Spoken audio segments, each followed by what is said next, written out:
नमो अरिहन्ताणं नमो सिद्धाणं नमो आयर्याणं नमो वज्झायाणं नमो लोई सब साहून।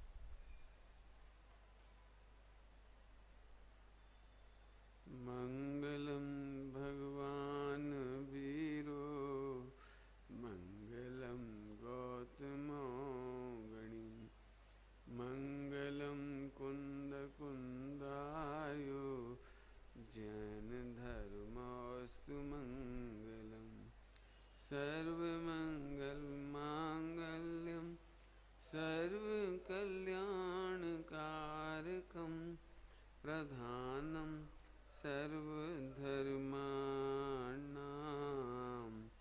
जैनं जयतु शासनम्।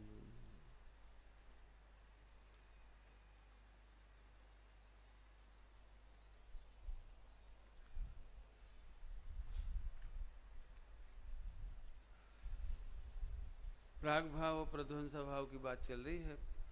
दोनों की परिभाषा एक बार फिर रिपीट करेंगे अपन। वर्तमान पर्याय का पूर्व पर्याय में अभाव। क्या बोला? वर्तमान पर्याय का पूर्व पर्याय में अभाव एक प्राग भाव, और वर्तमान पर्याय का भविष्य की पर्याय में अभाव, उसका नाम प्रध्वंसा भाव। बराबर? इसमें से क्या निष्कर्ष निकला? चर्चाएं तो बहुत होगी इसमें, क्योंकि छहों द्रव्य में घटित करना है इसको। छहों द्रव्य में घटित करना है। तीन लोक से विरक्त होना हो, तीन लोक से विरक्त होना हो, दो बार बोल दिए जानबूझ करके। उन्हें प्राग भाव प्रध्वंसा भाव का व्यापक विचार करना चाहिए।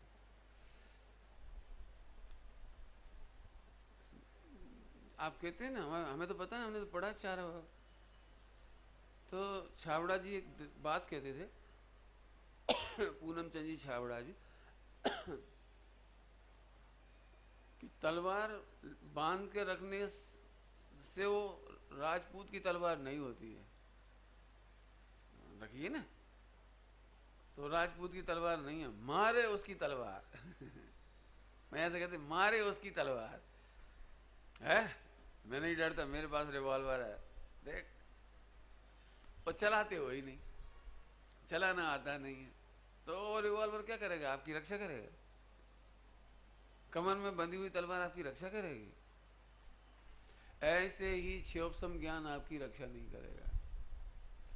11 अंग 9 पूर्व बंधी हुई तलवार है, कोई काम की नहीं है तुम्हारी पंडिताई, तुम्हारी पढ़ाई, तुम्हारा उपदेश, तुम्हारा रटाई, तुम्हारा सुनना सुनाना, लिखा है। यदि मैं 5वां पाप पढ़ा था ना, परिग्रह, तो उसमें लिखा है क्षोभसम ज्ञान परिग्रह है। क्षोभसम ज्ञान भी परिग्रह है, शास्त्रों का परिग्रह, शास्त्रों के ज्ञान का परिग्रह। जैसे करोड़पति और अरबपति में क्या फर्क पड़ता है? अरबपति किसान ए भैया, और अरबपति है तू क्या समझता है, अरब रुपया। ऐसे दो पंडित भी ऐसी बात करती, दो मोक्षु भी ऐसी बात, तुम धवला नहीं आता है, धवला है तो धवल, तो मूर्ख तू धवल देख मैंने ये दृष्टांत की बात, मतलब देख, बस मैं परिग्रह पढ़ाऊँ तब ऐसे बात कहूँगा। मुझे तो ये कहना था कि बांधे उसकी तलवार नहीं है, मारे उसकी तलवार। तलवार उसकी रक्षा करती है। माने भेद विज्ञान और क्षोभसम ज्ञान में ये फर्क है।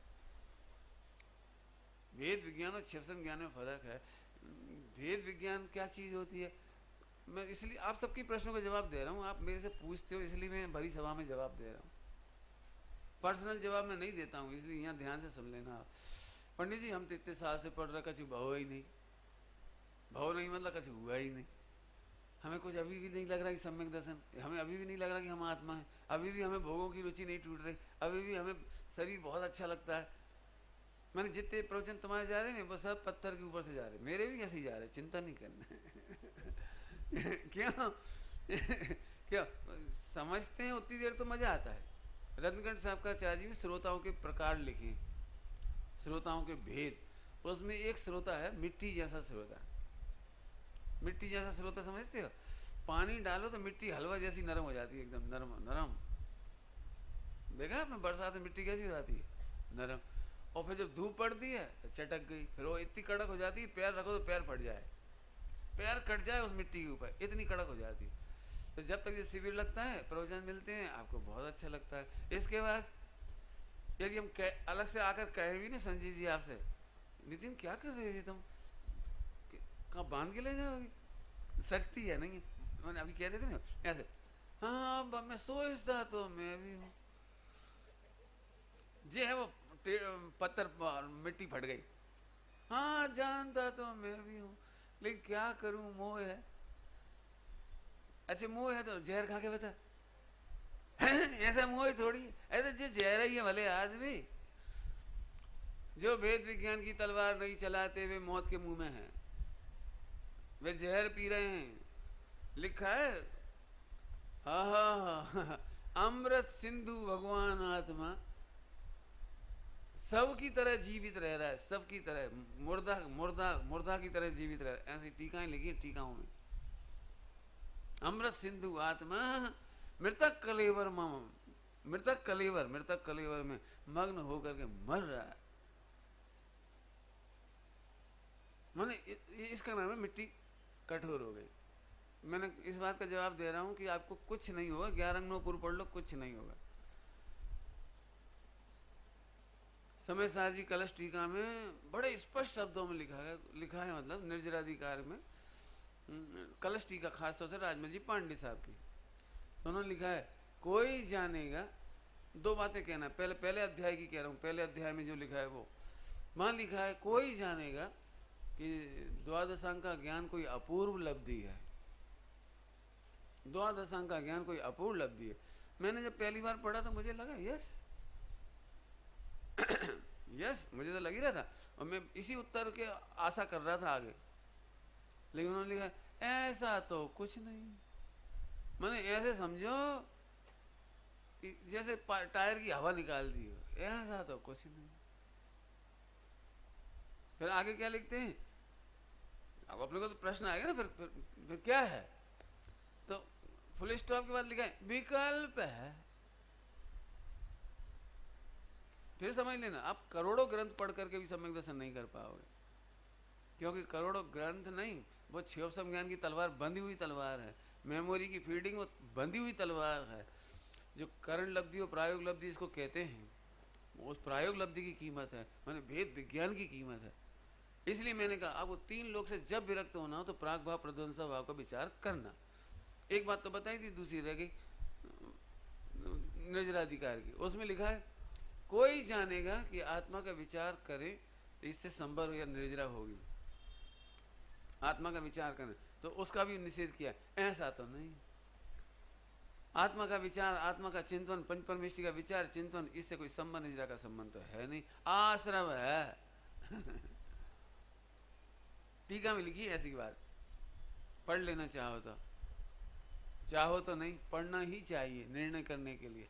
तब विरक्त होना हो तो मैं कहता हूं जिस रसगुल्ले पर तुम मोहित हो रहे हो, सुनो वर्तमान पर्याय भविष्य में नहीं रहेगी। विरक्त होने का तरीका है, जिस पर तुम विश्वास कर रहे हो ये भविष्य में विश्वसनीय नहीं रहेगा, ये देह जिसका तुम विश्वास कर रहे हो भविष्य में विश्वसनीय नहीं रहेगी। ध्यान रखना, मैं तीन काल के समस्त द्रव्य और उनकी पर्यायों से विरक्त कर रहा हूं इस समय, और अपने भी, इसकी चर्चा भी उठाना है मुझे, अपनी ही पर्यायों से भी विरक्त करना है मुझे। क्योंकि मैं इस समय ये पढ़ाना चाह रहा हूं कि प्रागभाव प्रध्वंसा भाव जानने से ध्रुव दृष्टि कैसे होती है, ध्रुव में रमणता कैसे होती है, ध्रुव की मग्नता कैसी होती है, ध्रुव में तादात्म्य अनुभव कैसे होता है, और पर्याय की दृष्टि कैसे छूट जाती है। इतने बड़े प्रश्न का जवाब दे रहा हूं आपको। है समझ में आया? प्रकरण समझ में आया? आगे आ जाए बेटे, आगे आ जाए, तभी आनंद आएगा। आई टू आई जरा सही सेट होके बैठो आप लोग, जो गैप छोड़ते हो ना वो ऐसा गैप नहीं छोड़। आगे आ जाए, निकल के आ रहा। तुमसे ही कह रहा हूँ। और अभी तुम 50-50 भी नहीं थे, अभी 20-80 थे। अब मैं चाह रहा हूँ तुम 50-50 नहीं 100-100 हो जाओ। सुनना बहुत ध्यान से बेटे, अच्छी बात है, सुनना ध्यान से, है ना सभी लोग। प्रश्न समझ में आ गया सबको? हमें अनुभव क्यों नहीं हो रहा? खुलेआम प्रश्न, हमें अनुभूति क्यों नहीं हो रही? तरकाली गाय की दृष्टि क्यों नहीं हो रही?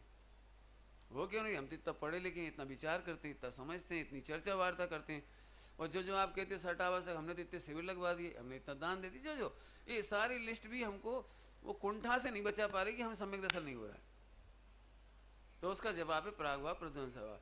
पहले मैं 3 लोक के समस्त द्रव्य उनकी समस्त पर्यायों से विरक्त होने के लिए कह रहा हूं कि जिस चीज में तुम्हें लग रहा है ना, पक्की बात है, ये वर्तमान भविष्य में नहीं रहेगा। कोई भी माई का लाल कह करके रुक गया थोड़ा सा। दूसरों की तो छोड़ दो, तुम अपने ही परिणामों की गारंटी दे के बता दो, आज परिणाम बहुत अच्छा है, सुनो कल नहीं रहे। कल तो छोड़ो, अगली समय में नहीं रहेगा। बस जब अपनी पर्यायों से विरक्ति हो गई, 3 लोग की समझ। आपको पता है ब्लैकमेलिंग क्या चीज है? ब्लैकमेलिंग आजकल इतनी जम के हो रही है, 90% लड़कियां ब्लैकमेलिंग से दबी हैं। इसलिए मैं खुलेआम कह रहा हूं, और बल्कि मैं 2 पीरियड शाम को लेने वाला हूं, एकदम गर्मा गर्म। जैन शासन क्या आपको बचने का रास्ता बताता है? ये बात कहकर ये कहना कि आप जैन नॉन जैन सबको बुला सकते हो कल और परसों के रात के प्रवचन में। रात के प्रवचन में मुझे 2 घंटे स्पेशल लेना है, स्पेशल। आज नहीं, कल रात को और परसों रात को,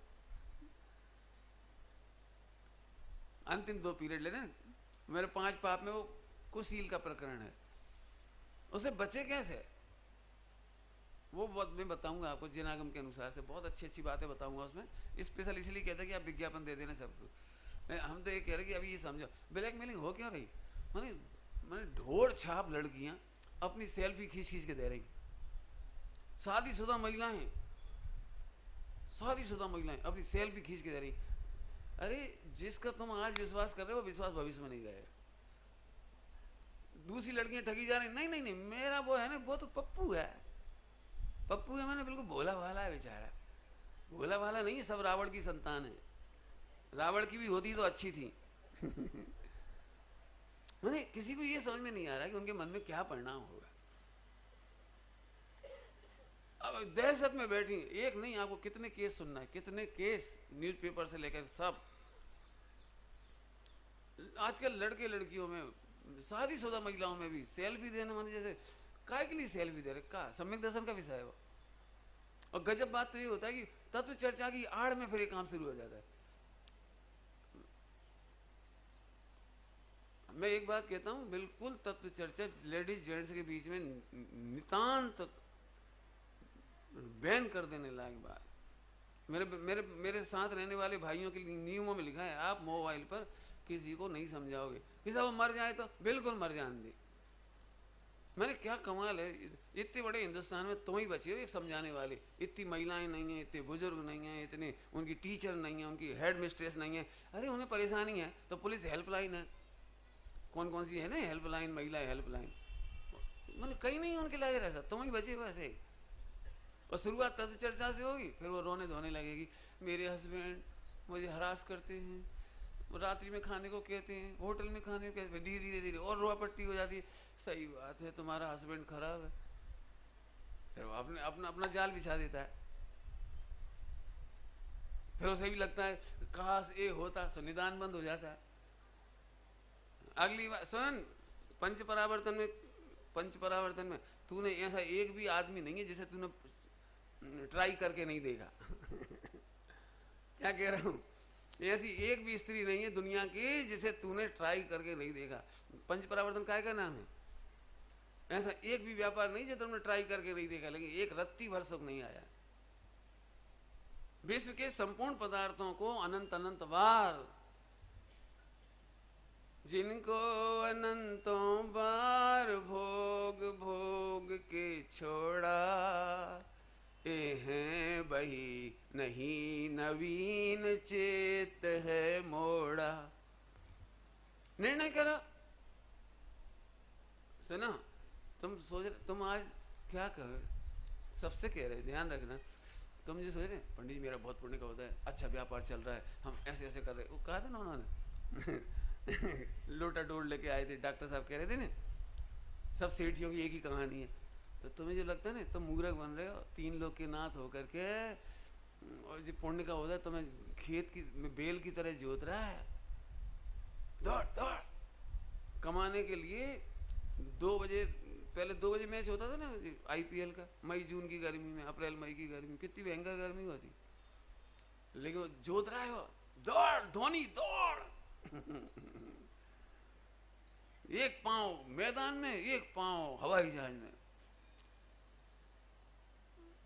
फटाफट नहाओ धो तैयार हो, जल्दी करो जल्दी करो, आए सोए सुबह जल्दी एक्सरसाइज, वो सब करना है मेंटेन। 1 मिनट फुर्सत नहीं, 1 मिनट फुर्सत नहीं है। क्यों? कि वो मेंटेन भी करना है, स्टेमिना, थकान भी निकालनी है, खाना पीना भी है, और चल मैदान में दौड़। 2 महीने ऐसे दौड़ा। मैं कहता हूँ इतनी दया आती है, 3 लोग का अनाथ एक मोह रूपी भूतड़े के द्वारा जोता जा। चल अभी कमाई हो ना 1 करोड़ रुपया की, अभी दौड़ते फिरोगे। अभी जब तक नहीं समझोगे ना, सुन बिल्कुल गारंटेड बात है, गारंटेड। विश्व का कोई माई का लाला कर अलंग अलंग जिन शासनम, अलंग जिन शासनम, कोई आकर कह देवे कि नहीं गलत है ये बात। तुम जिसका भरोसा कर रहे हो, आज का भरोसा भविष्य में नहीं रहेगा, आज के परिणाम भविष्य में नहीं रहेंगे, आज का उदय सदा नहीं रहेगा। सुनो, वृद्धावस्था आ जाएगी, मैंने अब लगा दिया ना, देह छूट जाएगी, जो जो कह रहे हैं। आचार्यों ने तो बहुत लिखा है विस्तार से, रत्नगढ़ साहब का आचार्य जी बहुत प्रेम से लिखा है, करुणा से लिखा है, बहुत नहीं रहेगी। मानो मत मानो, एक काम करो, जो 80-90 के हो गए ना, जो बिस्तर पे पड़े बेड रेस्ट पे, उनसे मिलने जाओ, वे अपना रोना सुनाएंगे, पंडित जी अब काम नहीं कर रहा, लेटरिन बाथरूम 10-10-20 साल, 5-5 साल के, 2 साल छोड़ 1 महीना जो बिस्तर पे कर रहा है, उसका रोना सुन के आओ। करोड़ों रुपए वो पड़ा है, पत्नी बंगी भी खड़ी है, डॉक्टर भी खड़े, सब खड़े, पैसा बहुत है, सब कुछ है, लेकिन मंदिर नहीं जा सकते, पूजा पाठ नहीं कर सकते, स्वाध्याय नहीं, अरे खा नहीं सकते, पचा नहीं सकते। तब उन्हें लगता है पंडित जी अब सुनाई नहीं पड़ता, अब दिखाई नहीं पड़ता, अब चलते नहीं, मतलब जिसका जो रोना हो।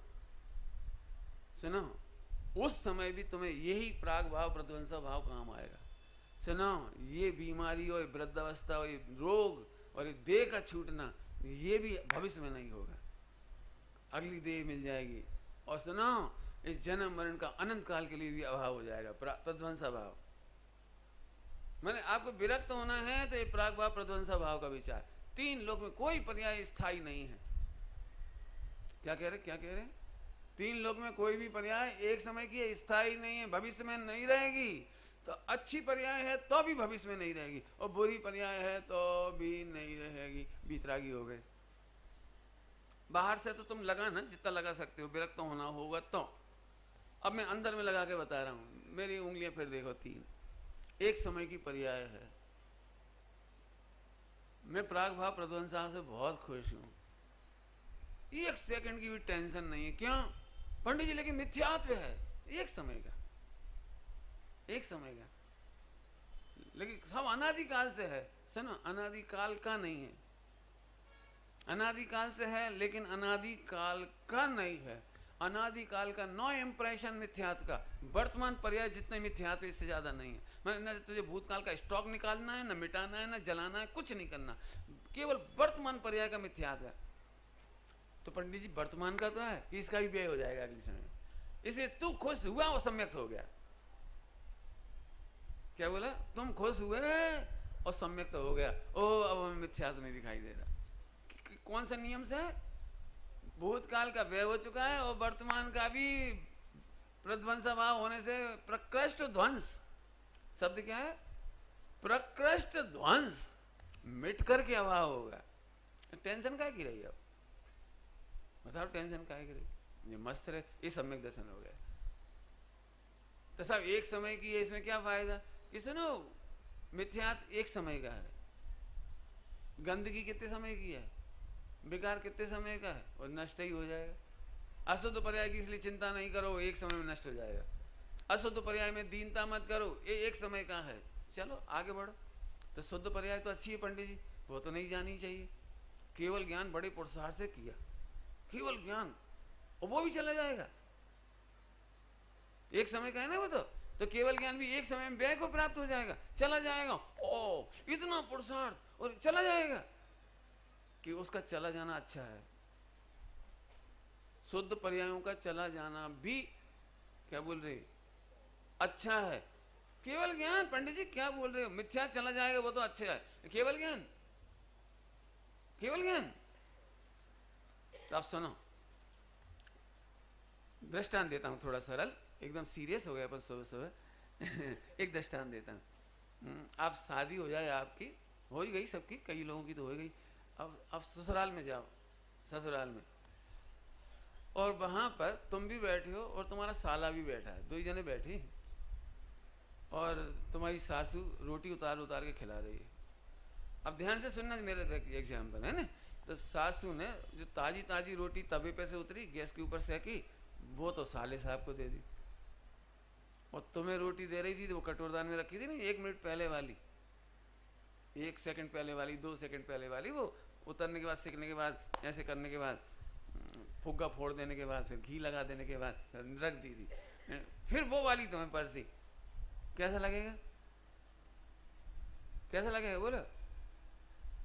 भोजन की थाली में कोई कमी नहीं है, 25 मिठाइयां बनी है, सब कुछ अच्छा है, सब कुछ अच्छा है, लेकिन रोटी बासी है, ज्यादा बासी नहीं, 1 सेकंड बासी 1 मिनट बासी, और ठंडी रोटी तुम्हें खिला दी, ठंडी माने बासी। हमारे मालवा में तो यही कहते हैं, ठंडी रोटी, ठंडी रोटी माने कल का भोजन आज। मारवाड़ियों में तो ठंडी कहते हैं ना, बासोड़ खाने के लिए क्या करती हैं? ठंडी, तो ठंडी रोटी।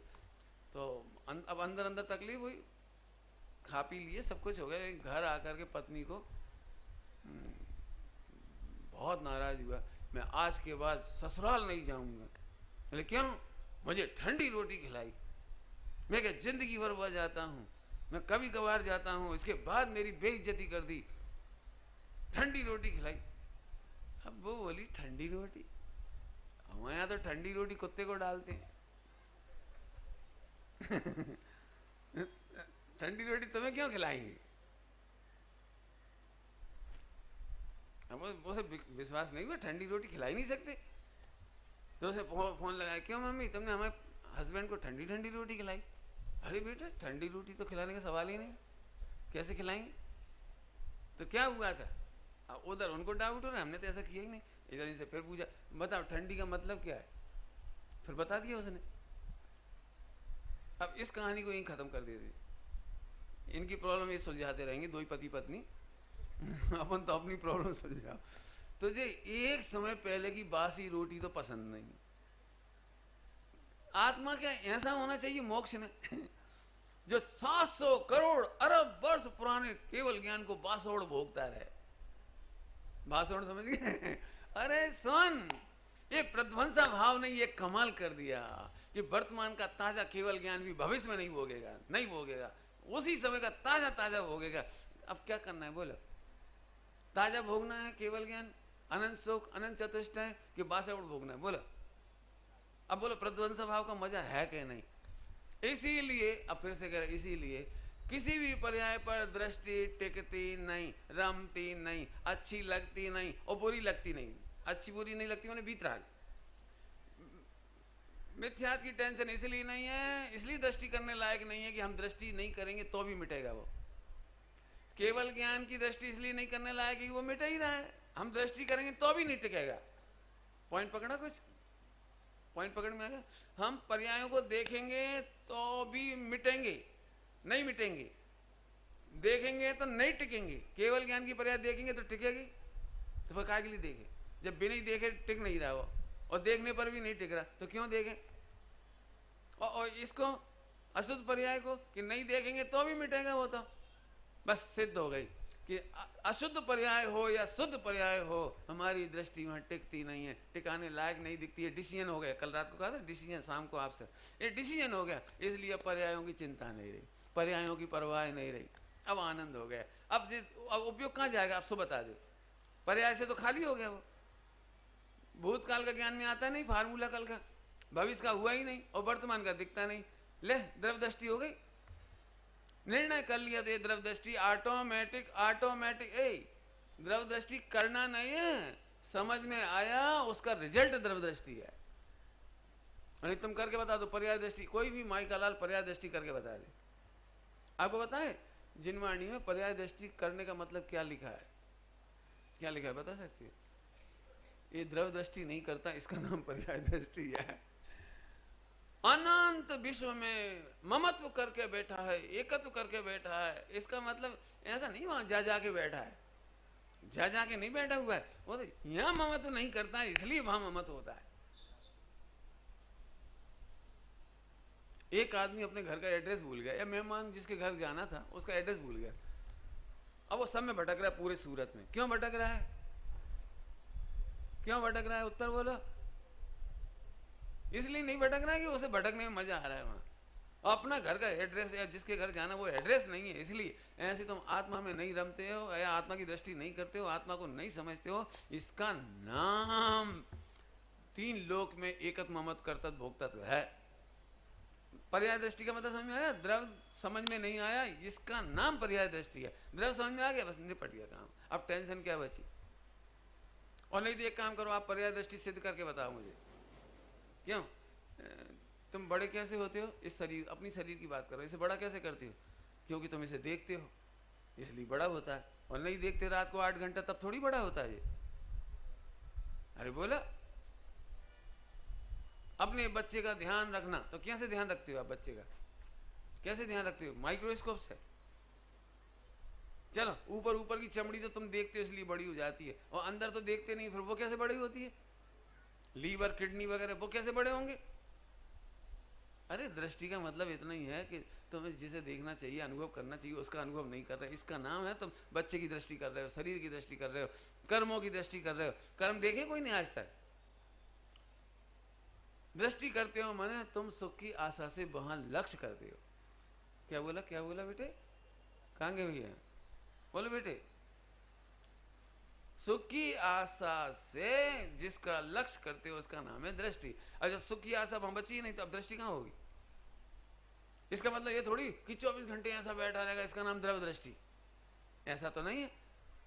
बताता हूं, एक दृष्टांत देता हूं, सुन ले। चलो सरल दृष्टांत, दृष्टि का दृष्टांत सुनना, दृष्टि का दृष्टांत, तुम्हारा अभिप्राय वाला दृष्टांत। बोलो, व्यापारी की 24 घंटे दृष्टि कहां होती है?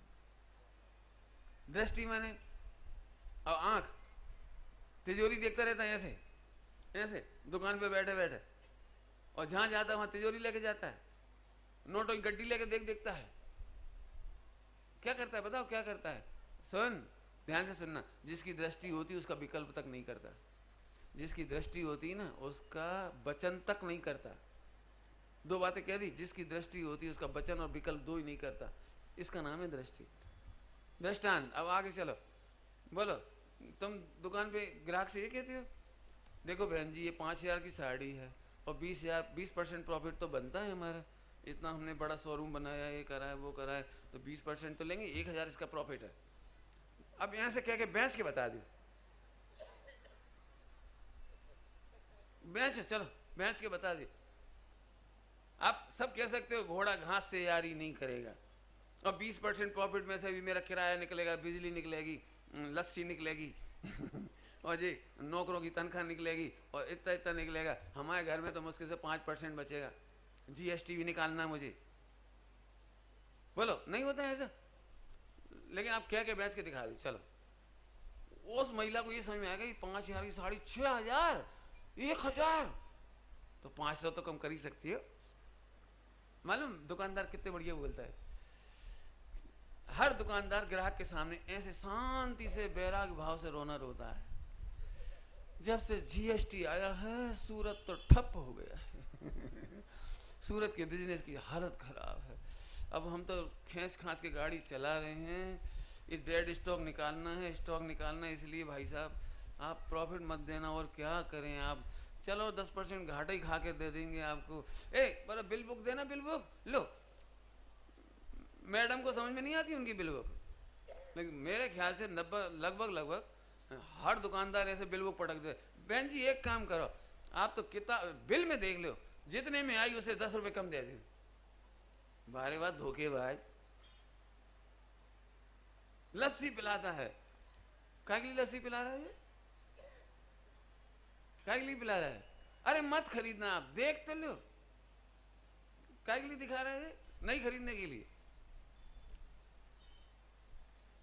सुनो भैया, ये अपने ही लोग हैं, इनसे प्रॉफिट नहीं लेना।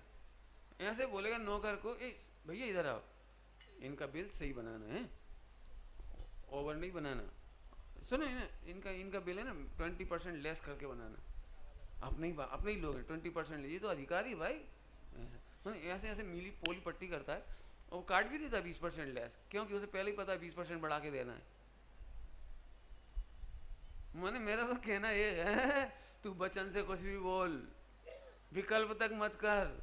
वचन में भी मत बोल कि प्रॉफिट चाहिए, तो भी बनिया। बोला सूरत से कोई बड़ोदरा जा रहा हो और तुम्हें जाना था, खड़े थे वहां, इतने में कोई जा रहा हो, आओ बैठ जा, काय की खुशी होती है? 200 रुपये बचे, काय की खुशी हो रही है?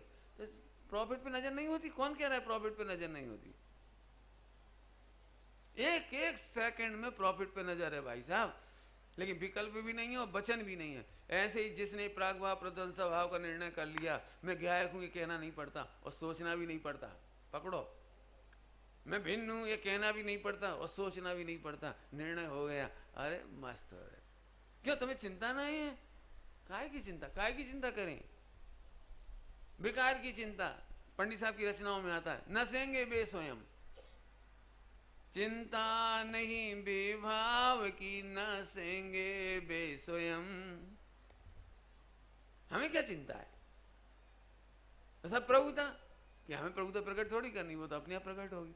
अब जो ऐसा पर्याय का स्वरूप समझ गया वो विरक्त हो गए पर्याय से। ये कहना हमें, ये द्रव दृष्टि निर्मल हो गई उसकी, अब कुछ नहीं करना। अभी हम लोगों को सबको टेम्परेचर का ही तकलीफ है। हम इतना जानते हैं लेकिन हम विचार नहीं कर पाते। कर भी नहीं पाओगे आप, करके देख लो आप। एक काम करो, खराब दृष्टांत दे रहा हूँ, थोड़ा नाम नहीं ले रहा किसी का, नहीं तो तुम हाईलाइट हो जाओगे। क्यों? तुम अपनी पत्नी को प्रेम करते हो कि नहीं करते हो? अब किससे पूछूं?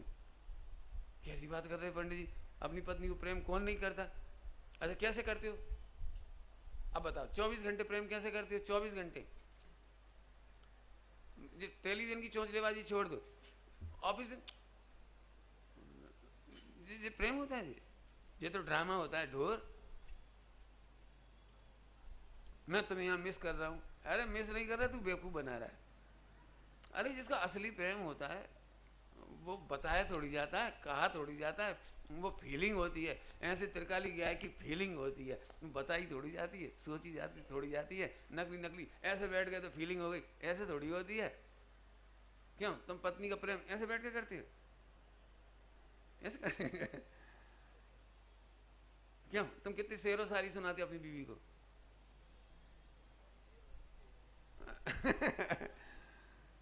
जरूरत ही नहीं पड़ती, कुछ करने की जरूरत ही नहीं पड़ती। और नए नए पति पत्नी में जितना प्रेम नहीं होता ना, असली प्रेम उनमें होता है जो 80-90 के होते हैं, 60, 70, 80 के। सोचते भी नहीं है, कहते भी नहीं है, उन्हें कभी भी 3 अक्षर नहीं कहने पड़ते हुए, उन्हें कहने नहीं पड़ते और अंदर तक होती है वो बात। असली होती, फीलिंग होती है वो। आजकल के पति पत्नियों में प्रेम नहीं होता। नहीं, मैं तो दृष्टांत दे रहा हूं। मतलब अब एनिवर्सरी शादी की आई, 5 साल हो गए, 2 साल हो गए, अब सुबह उठते से ही रूठ गई, वो रूठ गई, बातें नहीं कर रही, काम तो पूरा कर रही, बोल कुछ नहीं, लो पी लो चाय, नाश्ता कर लो। बोले क्या बात है, कुछ तकलीफ है, बीमारी है? नहीं कोई बीमारी नहीं। ये तो बात क्या है, मेरी किस्मत फूट गई। बोले क्या? अब घुमा फिरा के फिर उसने बताया आखिरी में कि तुम्हें काय को याद रहेगी कि आज अपनी एनिवर्सरी थी, आज उठते से तुम नकली डायलॉग बोलते हैं। घर घर की लड़ाई है, नकली देख रहे ना, नकली चौंचलेबाजी। अरे प्रेम ऐसा होता है क्या? ये एक समय को खत्म नहीं होता, हो है तो और उसे बताने की जरूरत नहीं पड़ती। मैं खराब दृष्टांत देता हूँ, सरल पड़ेगा इसलिए दे रहा हूँ। आज तुम सब लोग अपनी पत्नी को प्रेम करना है तो कैसे करना मैं बता देता हूँ स्टाइल। तुम जाते से कहना हाय मैं तुम्हारा हस्बैंड।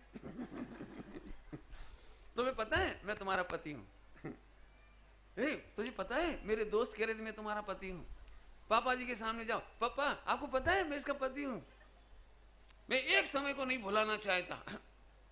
अब सही बता ना, लोग तुम्हें हॉस्पिटल ले जाएंगे। अरे जो है त्रिकाली गायक है, इसका जैसे निर्णय हो गया, अब विचार करने की कहां जरूरत है? क्यों? तुम करोड़पति हो तो महंगा आम खरीद सकते हो, महंगा आम तो आप ऐसे सोच के खरीदते हो चूंकि मैं करोड़पति हूं इसलिए मैं इतना महंगा आम खरीद सकता हूं। हाँ 100 रुपए का एक पीस। ये बेचारे गरीब हैं इसलिए 2 रुपए वाला छोटा सा कच्चा आम केरी खरीद सकते। ऐसे सोच सोच के खरीदते हो। गुरुदेव जिसको कहते थे मोटप, गुजराती में एक शब्द है मोटप। मोटप समझते? नहीं समझते, मारवाड़ी लोग नहीं समझते। मारवाड़ी समझते नहीं मोटप। मोटप के लिए माने अहंकार, अहम। नहीं समझ में आता मोटप? ठसक, अब तो समझ में आती ठसक।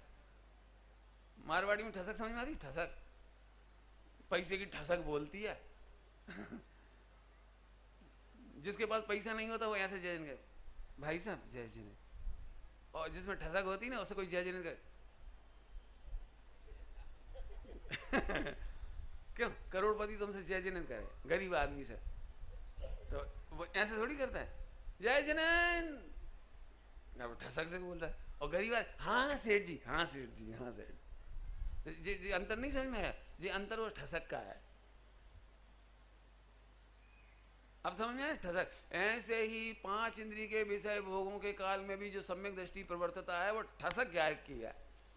तू क्या कर लेगा? तू क्या बिगाड़ लेगा? पर्याय क्या बिगाड़ लेगी? मिथ्यात क्या बिगाड़ लेगा? कर्म क्या बिगाड़ेगा? क्या डर दिखा रहे हो तुम? हम पहले ही समझे बैठे तुम्हें दम नहीं है। ऐसे घूमता, इसका नाम है सम्यक दृष्टि। निशंक लोक विषय फिरे, मोक्ष में चला गया नहीं गिरे। निशंक लोक विषय फिरे, मोक्ष अधिकार में गाथा है, पढ़ना।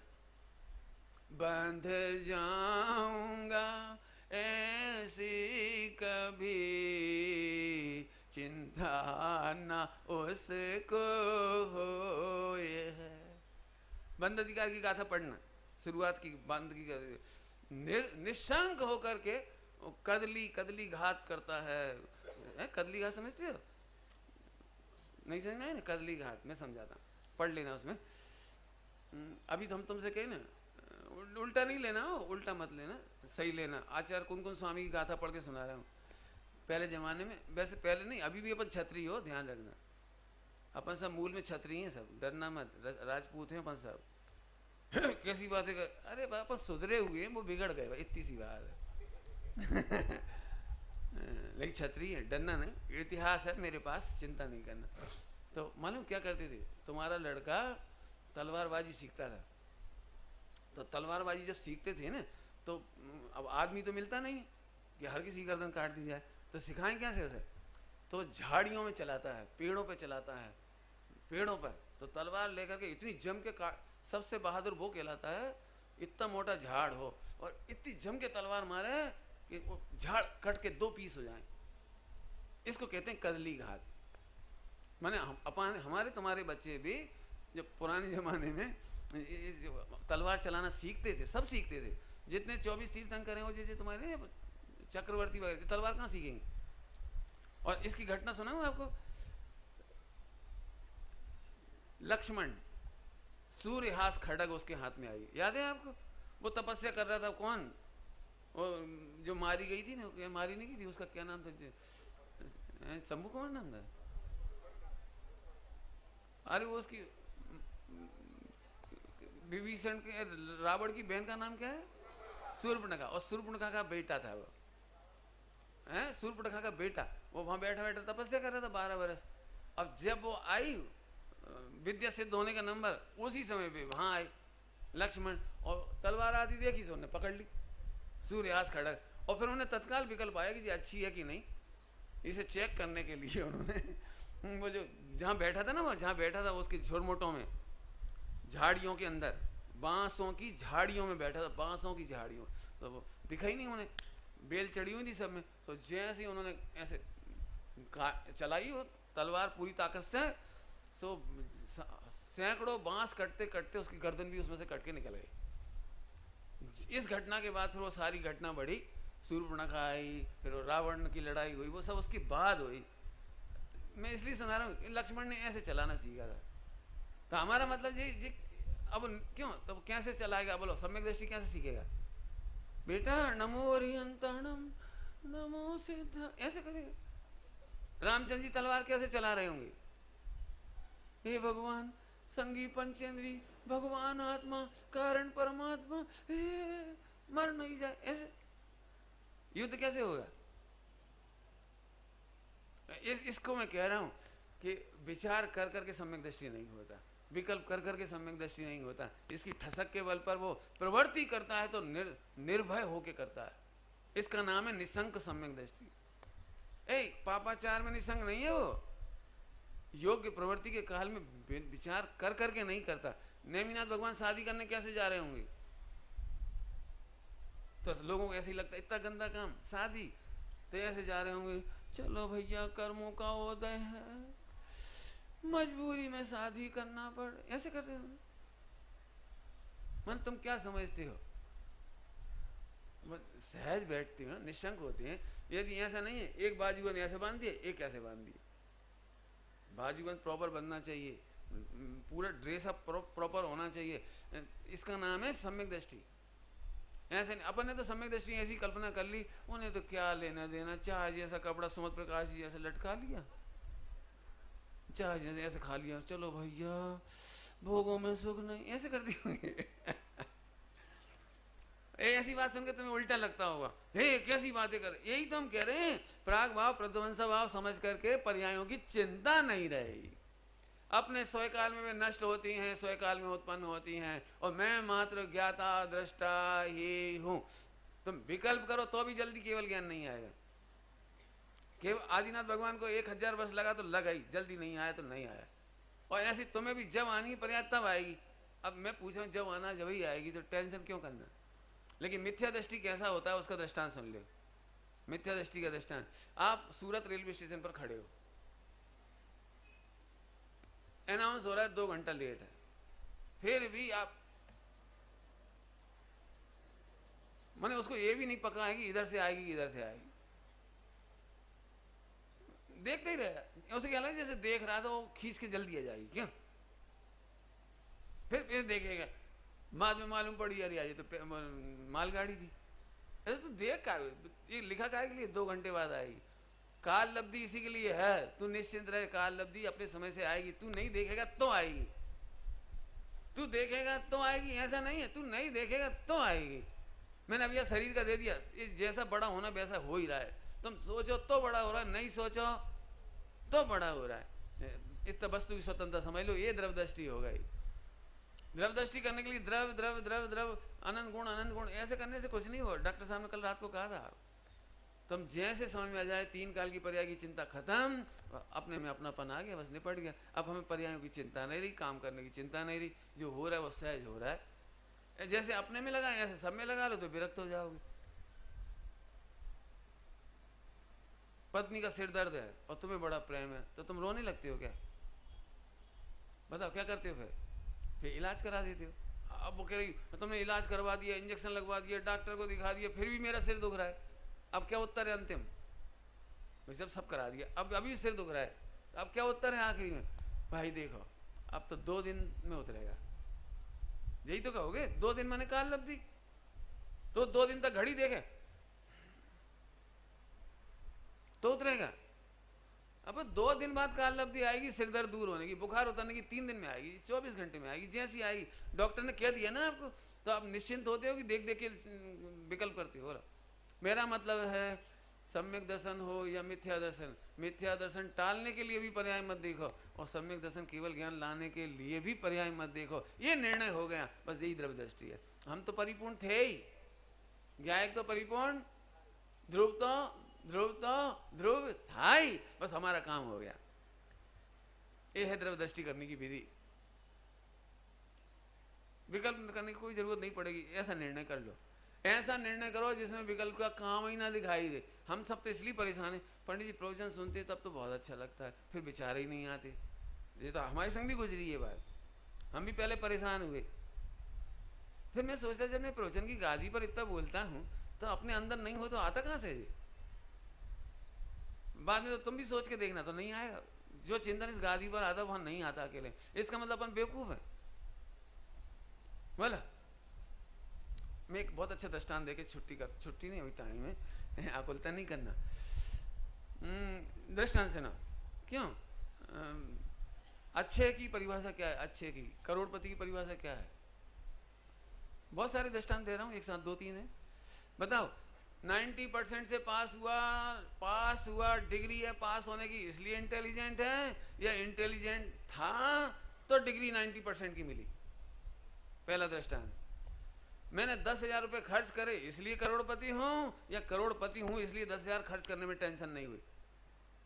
बोलो जरा, कहां से उत्तर सही है? बोलो। आपने बहुत बढ़िया टेस्टी भोजन बनाया, मैंने किया इसलिए आप खुश होते हो, या आप अच्छा बना लेते हो इसलिए मैंने तारीफ की है? बोलो। कार अच्छी चल गई इसलिए अच्छे ड्राइवर हो, या अच्छे ड्राइवर हो इसलिए कार अच्छे से चल रही है? लगाओ हर जगह। ऐसे में त्रिकाली ज्ञायक पहले से अच्छा हूं इसलिए पर्याय ने कहा हाँ मैं ज्ञायक हूं। इसलिए आचार्य कुन स्वामी ने कहा, ज्ञात वो तो वो ही है। क्यों तुम्हें शुद्धात्मा क्यों कहा? हो इसलिए, या इनने कहा इसलिए? क्या बोल रहे? बोलो, बोल बेटा उत्तर, आज तो तेरे मुंह से उत्तर सुनना है मुझे। तुम शुद्धात्मा हो इसलिए इनने शुद्धात्मा का आचार कौन ने, या इनने कह दिया इसलिए तुम हो? अब जिनको निर्णय नहीं ना, इनने तो सही कहा, इनने तो सही कहा, तो तुम्हें आनंद क्यों नहीं आ रहा कि यहाँ नहीं दिख रहा, इधर से लग रहा है? नहीं आया समझ? नहीं समझ में आया? नहीं आया ना? चलो दृष्टांत देता हूँ। ये तुम्हारी पत्नी क्यों है? पंडित जी कह रहे थे पत्नी है क्या? हंस का रहे हो? ऐसा नहीं हो सकता। क्यों? जी तुम्हारी कौन है? जी तुम्हारी है कौन? कि पता नहीं पंडित जी, सब लोग कह रहे पत्नी है, तो मैं भी समझता हूँ पत्नी है। तो इधर से नहीं समझ में आ रहा तेरे को? इधर से इनके कहने की क्या जरूरत है? आपको पता है पुलिस वाले ने बोला इधर है, गाड़ी कौन की है? भगवान कसम हमारी है। पकड़े जाओगे। तुझे भगवान याद क्यों आया? तेरी गाड़ी होती तो क्या हमारी है? बोलो बोलो क्या बात है? हमारी है बोलो। मैंने उत्तर कौन सा सही है? हमारी है उसमें क्या देखा? ऐसे में त्रिकाली ज्ञायक हूं उसमें बोलो ना, क्या बात है? बात क्या है? बोलो। तुम शुद्ध हो? हाँ, 144 नंबर की गाथा में लिखा है, 6ठी गाथा में लिखा है, 75 नंबर की गाथा में लिखा है। जब ऐसी बात हो गई, लड़का लड़की चौपाटी पे खड़े थे, चौपाटी कहीं हो जहाँ समझ लो, बम्बई में समझ लो। इतने पुलिस वाला आया, क्यों तुम दोनों कौन हो? इनसे पूछ लो, हम तो पति पत्नी। इनसे ही पूछ ले जी, हमारे घर के पीछे रहते, इनके सामने तो हमारी शादी हुई थी। और देख लो जो फोटो, अरे जो असली मियाँ बीवी होते हैं फोटो नहीं दिखाते भावरों की। वे सबूत नहीं देते फिरते। क्या तुम कौन हो? अब तुम सबूत दो। इनसे पूछ लो, हम तो नितिन है। इनसे पूछ लो, हम नितिन है। अरे इनसे कहाँ को पूछे? तू बोल ना नितिन है, अमित है। हम तुम बोलो ना, अपने डायरेक्ट बोलो ना। इसका नाम है निर्णय। हाँ, शक्कर कैसी होती है? क्यों बेटी, शक्कर कैसी होती है? मीठी। कौन याद आया तुम्हें? किताब। पहली बार कहीं पढ़ा था ना तुमने, वो किताब में लिखा था शक्कर मीठी होती। अच्छा, मम्मी ने किसी दिन बताया था वो, यार डायलॉग याद आया आपको? क्यों? मंजर ऑफिस का, कहाँ का, किचन का, कौन सा दृश्य याद आता? ईमानदारी से बोलो। जय स्वानुभूत्य चकास्ते, सुना? सब मिल करके एक सिद्ध भी कर देना कि आत्मा शुद्ध होता है, तो अभी मैं कहूंगा कि मैं नितिन हूं, मैं अमित हूं। तुम्हें नहीं मानना तो मत मानो, ये कहलाता निर्णय। जब तक तुम्हें सहारा लेना पड़ रहा है, मैंने निर्णय तुम्हारा नहीं है, स्वानुभूत नहीं है। बोला हाँ हाँ हाँ। चलें अब तो आगे। अब ये तो हो गई द्रव्य दृष्टि करने की बात, अनुभव करने की बात। प्राग भाव प्रध्वंस भाव बहुत बड़ा है। आप चाहे जितने दिन प्रवचन सुनोगे, मैं नई नई बात बहुत निकलेगी इसमें। लेकिन एक बात और कहना, एक बहन ने परसों पूछा था एक प्रश्न कि वो प्रायश्चित का क्या होगा भूतकाल में जो गलतियां हैं उनके प्रतिक्रमण का क्या होगा, है ना? प्रश्न आगे समझ में। हमने पहले गलती करी तो प्रायश्चित करना कि नहीं करना, प्रतिक्रमण करना कि नहीं करना, आलोचना करना कि नहीं करना। तो इसके लिए मैं शॉर्ट में समझा पाऊंगा, समय कम है अभी। लेकिन आप चाहें तो सर्वशुद्ध ज्ञान अधिकार की टीका पढ़ें, 387, 88, 89 ऐसे गाथा नंबर होगा, लगभग देख लेना, यही नंबर गाथा होगी। आप इसकी टीका पढ़ो, आचार्य देव ने यही चर्चा उठाई वहां पर। नियम सारजी में प्रायश्चित अधिकार पढ़ो, पढ़ो नियम सारजी में। मैं उन दोनों के सहारे से और प्रूव करके हुए, मैं प्रूव करते हुए आपको सिद्ध करता हूं कि प्रायश्चित किसका नाम है। एक्चुअली हम सबको प्रायश्चित के नाम पर ऐसा लगता है गिल्टी कॉन्शियस। इसका नाम प्रायश्चित की प्राथमिक भूमिका है। तलेटी जिसको कहते हैं, तलेटी माने जिसको भी प्रायश्चित, प्रतिक्रमण, आलोचना आदि होगी, उसको सबसे पहले गिल्टी कॉन्शियस आएगा। ओ क्या किया, अरे अरे ये कितना गंदा काम किया, अरे ऐसा पाप, ऐसा आएगा। ध्यान रखना, जिसको गिल्टी कॉन्शियस नहीं आए वो पापी है, और जिसको गिल्टी कॉन्शियस बना रहे वो भी पापी है। क्या बोले, क्या बोले, क्या बोले पंडित जी? जरा फिर से बोलना। गिल्टी नहीं आवे तो गलत है, और गिल्टी ही बनी रहे तो गलत है। नहीं समझना है? नहीं समझना? अरे मैंने आग लगा दी, आग लगा दी, आग लगा दी, मैंने आग लगा दी, आग लगा दी, अरे तो अब हो गई, अब आगे बोलो, अब नहीं लगाएंगे, अब नहीं लगाएंगे, बस खत्म। अब लग गई, भूतकाल निपट गया। इसके लिए मैंने एक दृष्टांत दिया था प्रायश्चित के लिए।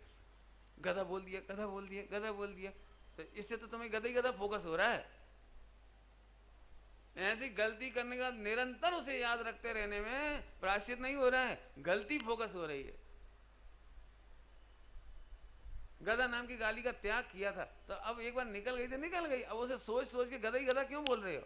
पॉइंट पकड़ में आया?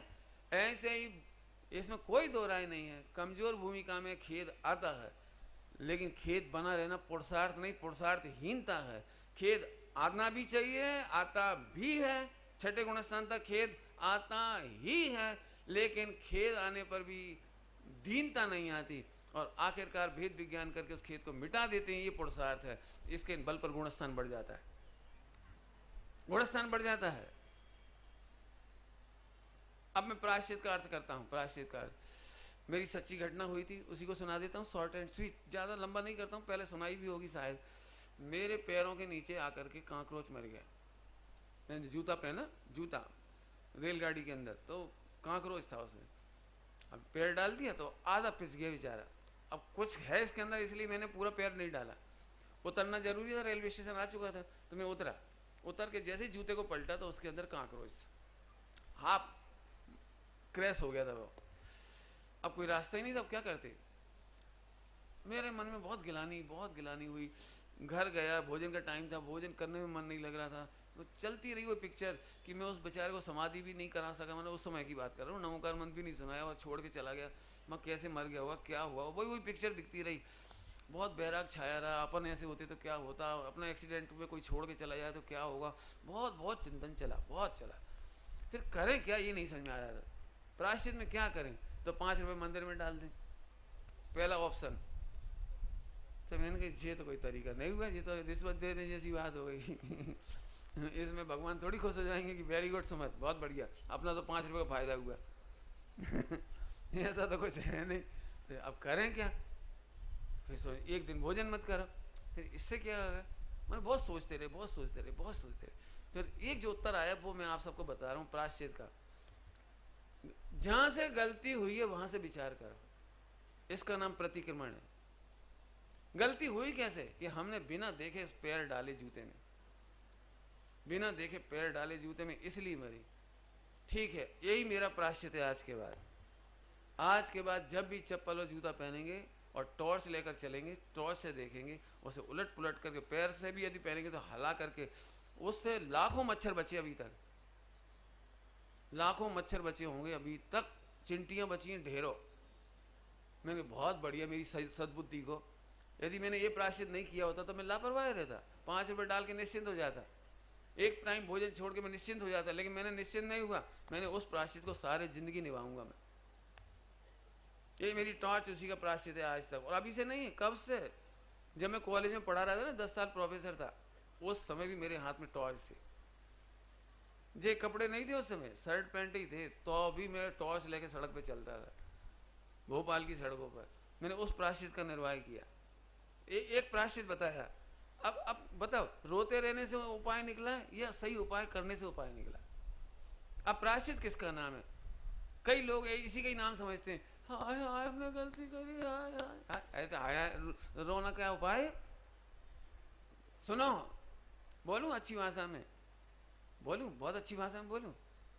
प्रायश्चित, प्रतिक्रमण, आलोचना, इस संबंध निर्जना का भेद है। और तुम इसे आश्रम बंद बना रहे हो। कुछ कहा समझ में आया? कुछ आश्रम बंद कैसे बना रहे हो? तुम प्रायश्चित के नाम पर संकलेश भाव कर रहे हो, आर्त ध्यान कर रहे हो। आर्त ध्यान आश्रम का भेद है।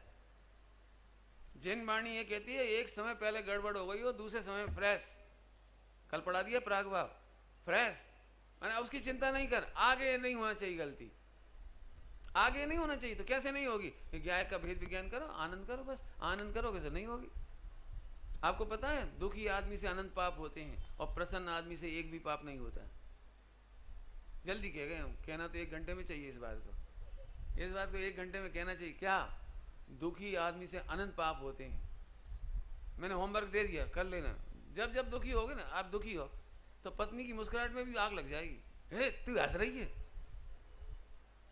बीमार आदमी को मालूम कितनी तकलीफ होती है? बीमार को अपनी तकलीफ तो होती है, नहीं जो बच्चे टीवी देख रहे हो, खा रहे हो, दादी बीमार पड़ी हो, अब वो दुखी बेचारी। बच्चे हंसते हंसते आए, दादी खीर बनी है आज, और डकार ली। सब चल रहे हैं सब खा रहे हैं, पी रहे हैं, सब मजा कर रहे हैं। डायबिटीज वाले को कितनी तकलीफ होती है? तो क्या की तकलीफ होती है? एक तो खुद खा नहीं पा रहा, और दूसरी तकलीफ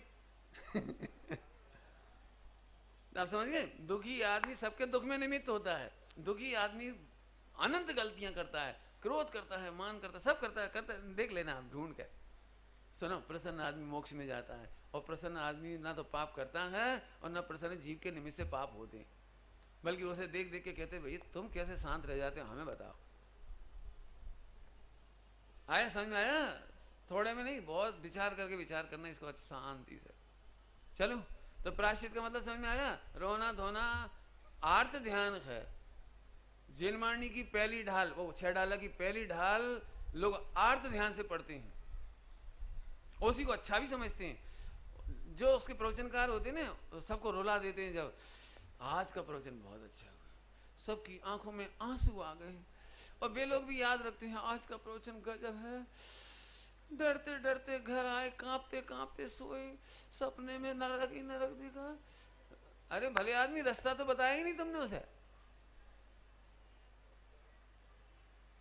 रास्ता तो मिला ही नहीं। सही बता रहा हूँ। जिनवाणी की गादी पर पहली ढाल का प्रवचन कैसा होना चाहिए, ये हमने पंडित साहब के मुखारबिंद से सुना। संकलेश पैदा करा देना विद्वान का बहुत बड़ा पाप है। वैराग प्रदान करना अलग है, संकलेश कराना अलग बात है। आर्त ध्यान पैदा करा देना अलग बात है। स्वर्ग का वर्णन करते करते रोध ध्यान करा देना पाप है। स्वर्ग का ऐसा वर्णन करो कि वो विरक्त हो जाए। विरक्त माने रोध ध्यान, आर्त ध्यान नहीं। इसीलिए मैं कहता हूँ ये सम्यक दृष्टि की कला है, हर किसी की कला नहीं है, सम्यक दृष्टि से आती है ये बात। समझ में आया? पहली ढाल कैसे पढ़ना है? आर ध्यान नहीं करना, संकलेश नहीं करना। पहली ढाल पढ़ते से ऐसा लगता है जैसे मुहर्रम का सीजन आ गया हो। मुहर्रम समझती हो? मुहर्रम ऐसे ही होता है, छाती कूट। और नहीं तो जैसे शमशान घाट में बैठी हूँ, तीन लोक को नाज जुखाए तिल तिल करे दे के खंड, जैसे मरसिया पढ़ रहे हो। क्यों? नरक का वर्णन क्या है? एक कण भी खाने नहीं मिलता। अब सिद्धालय का वर्णन क्या है? वहां मिलता है। बोलो ना, क्या क्या क्या क्या करोगे आप? जैसे तुमने इसे बच्चे को समझा दिया, नरक में बेटा एक कण खाने को नहीं मिलता, एक बूंद पानी को नहीं मिलती, तो फिर वो पलट के कहेगा यदि समझदार होगा। तो सिद्धालय में मिलती है। जो आप मोक्ष जाने की बार बार बातें कर रहे हो, मोक्ष में मिलता है? नहीं बेटा, वहां भी नहीं मिलता। ओ तो वो तो सेम टू कॉपी पेस्ट कर देगा। वह क्या करेगा वो? सन नरक में भी आत्मा को भोजन नहीं करने का कष्ट नहीं है, इसीलिए मोक्ष में भी भोजन करने का सुख नहीं है। आत्मा को नहीं समझने की पीड़ा है, और आत्मा को समझने के बाद अनंत काल खाना नहीं पड़ेगा, जी आनंद है। खाने का विकल्प तक नहीं होगा, खाने की जरूरत भी नहीं होगी, जी आनंद है। अब कैसे पढ़ाना होगा भाई साहब? पहली ढाल भी सही में मैं तो कहता हूँ, पहली ढाल पंडित साहब से सुनना सीखो आप। मैंने तो उनसे ही सीखी, तो मुझे तो बहुत मजा आया। चार गति के दुखों का वर्णन है पहली ढाल में। काय का वर्णन है? काय का वर्णन बेटे? जोर से बोलो। चार गति के दुखों का वर्णन है।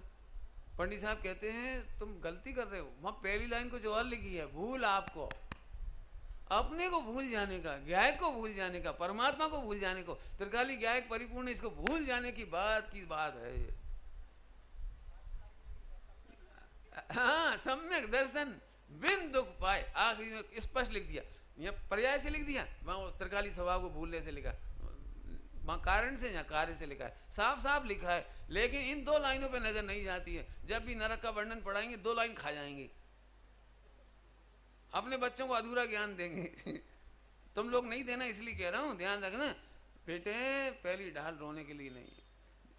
मुझे बहुत अच्छी बात लगी बीर सागर जी, डॉक्टर बीर सागर, बहुत साल हो गए, अब तो 30 साल हो गए, जब पहले उन्होंने ये बात कही थी। मेरे को तो लेटर में लिखी हुई आई थी वो बात अच्छी वाली, जो मुझे याद है। वो उन्होंने कहा था, जिनवाणी पढ़कर यदि आंसू आते हैं तो वो धर्म ध्यान नहीं है, संकलेश है।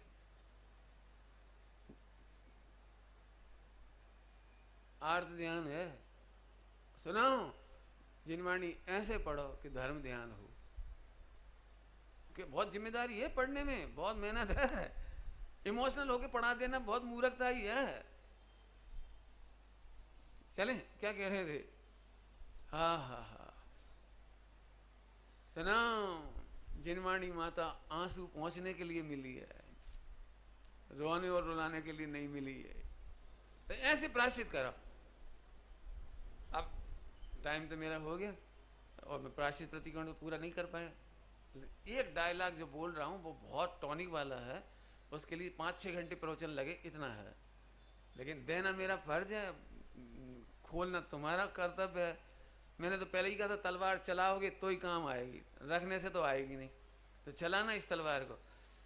सुनो, प्रतिक्रमण किसका नाम है? कि भूतकाल में भी मैं पर्याय से भिन्न ही था, भूतकाल की पर्यायों के कर्तत्व से भिन्न था। भूतकाल में भी मैं विकार से भिन्न ही था। तत्समय की योग्यता से विकार हुआ था, मैं उसका कर्ता नहीं था। ऐसा अनुभव करना प्रतिक्रमण। वर्तमान में भी विकार हो रहा है, लेकिन तत्समय की योग्यता से हो रहा है। मैं इस काल में भी मात्र ज्ञाता हूँ, इसका कर्तत्व मेरे में नहीं है, ये आलोचना है। और भविष्य काल में भी जब तक मोक्ष नहीं होगा, गुणस्थान प्रमाण विकार होंगे, तत्समय की योग्यता प्रमाण होंगे, उसका भी कर्ता मैं नहीं हूँ। ऐसा अनुभव करके चाहे जितनी गंदी भूतकाल की पर्याय जानने में आए वो मस्त रहता है, इसका नाम प्रतिक्रमण। और चाहे जैसी वर्तमान में पर्याय हो जाए, चाहे जैसी 96,000 रानियों, 60,000 वर्ष का युद्ध, भरत बाहुबली का युद्ध, तो अभी मैं मस्त रहता हूँ, इसका नाम आलोचना। और भविष्य में जो होना हो सो हो, उसका भी मैं गायक हूँ। इस तरह त्रिकाली गायक का अनुभव किया, तीन काल की पर्यायों से भिन्न।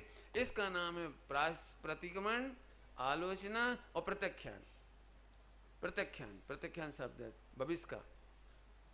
भविष्य में विकार नहीं होगा, इसका त्याग नहीं किया उसने। गुणस्थान प्रमाण विकार तत्समय की योग्यता से होगा, उसका कर्तत्व का त्याग किया है, भोक्तत्व का त्याग किया है, एकद ममत्व का त्याग किया है, मस्त रहेंगे। ये है, इसका नाम है संवर निर्जरा। इसलिए मैंने कहा था प्रायश्चित प्रतिक्रमण वगैरह जो है ना, ये सब संवर निर्जरा के भेद हैं, लेकिन समझाने के लिए भेद किया। अब जिस चरणानी युग वाले में अटक गया, चरणानी युग वाले में, तो वो आश्रम बंद में कन्वर्ट हो गया।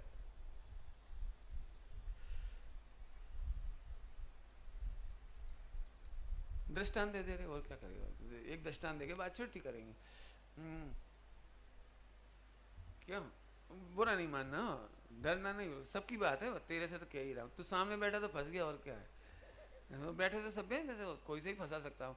क्यों, तो शर्म नहीं आई? मेहमानों के ऊपर लैट्रिन कर देते थे, तो क्या पेशाब कर देते थे, शर्म नहीं आती तुम्हें?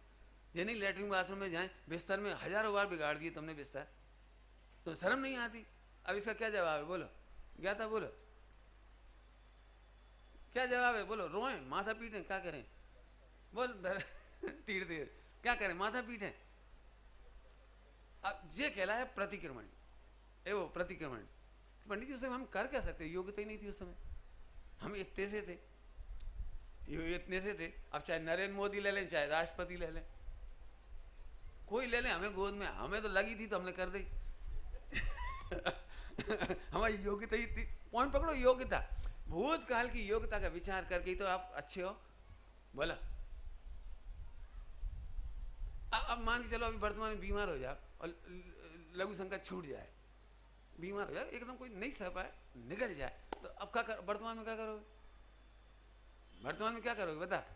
अरे यार वो बहुत जम के लग रही थी, तुम प्रवचन खींचे चले गए, तुम्हें विकल्प तक नहीं था कि 6 बजे से लोग बैठे हैं, बता 6:30 बजे से 11 बज रही, हम सोच रहे अब बंद हो रहा, अब बंद हो रहा, अब बंद हो रहा, तुम बंद ही नहीं कर रहे, अब चालू हो गई तो हम क्या करें? कई बार स्कूल में हो जाता है, बच्चों को छुट्टी नहीं मिलती, वो शॉर्ट लीव की, तो वहीं हो गई, फिर वो रोने लगा, तो मैडम बोली क्यों रो क्यों रहा है? तो क्यों कर दी तूने नालायक? तो क्या तुमने छुट्टी का ही नहीं थी? हो जाता है बच्चों के साथ ऐसा। बच्चा, अब बच्चा वर्तमान क्या करे, रोए कि माता पीटे? निर्दोष है, ऐसे वर्तमान में निर्दोष है। अब भविष्य में तुम बूढ़े हो जाओगे 70-80 के, और बिस्तर पे ही सब होगा, बोलो क्या करोगे? सोच सोच के रोए, क्या करें? बोला शर्म करें, करें क्या? जैसे तुम 3 काल की देह की पर्याय से भिन्न देख करके अभी मस्त रहते हो, ऐसे हम आत्मा की 3 काल की पर्यायों से भिन्न त्रिकाली गायक देख के मस्त रहते हैं। इसका नाम भूतकाल के लक्ष्य से कहो तो प्रतिक्रमण, भविष्य काल के लक्ष्य से कहो तो प्रत्याख्यान, वर्तमान के लक्ष्य से कहो तो आलोचना है। सुनो, और 3 भेद मत डालो, तो एक ज्ञाता भाव, एक ज्ञाता भाव। पढ़ी गाथाएं, पढ़ी समय सार जी, नियम सार जी की। एक ज्ञाता भाव में ही संबर है, निर्जरा है, योग है, संयम है, गुणस्थान है, मारुण स्थान है, वो क्या क्या मारुण स्थान नहीं, और वो क्या क्या है, वो संयम है, चारित्र है, सब सब सब। अब बनारसी दास जी की याद करो बस। एक जानिए देखिए रम रही है एक ठोर, समल विमल ना बिचारी, यही से दी नहीं हो। मजा करो, मजा, फिर कह रहे मजा करोगे सारे पाप धुल जाएंगे। रोने वाले के एक पाप नहीं धुलते, और नया पाप और हो जाता है। दर्पण में देखते देखते कालोज बोला, कालोज नहीं, वो काजल लगा रहा था, इधर लग गया, और जैसे दर्पण देखो ओ, अब रो रो के उसने पूरा वार कर लिया। कितना बढ़िया ढोर है ये। ऐसे एक समय के विकारी पर्याय को फैला देना और टेंशन करते रहना, ये महापाप है, मिथ्यात्व है, महापाप। बस आपको इतनी ही शुभकामना देता हूँ, प्रसन्न रहो, मोक्ष में मिलेंगे। ओम नमः सिद्धे। महत्वपूर्ण सूचना है।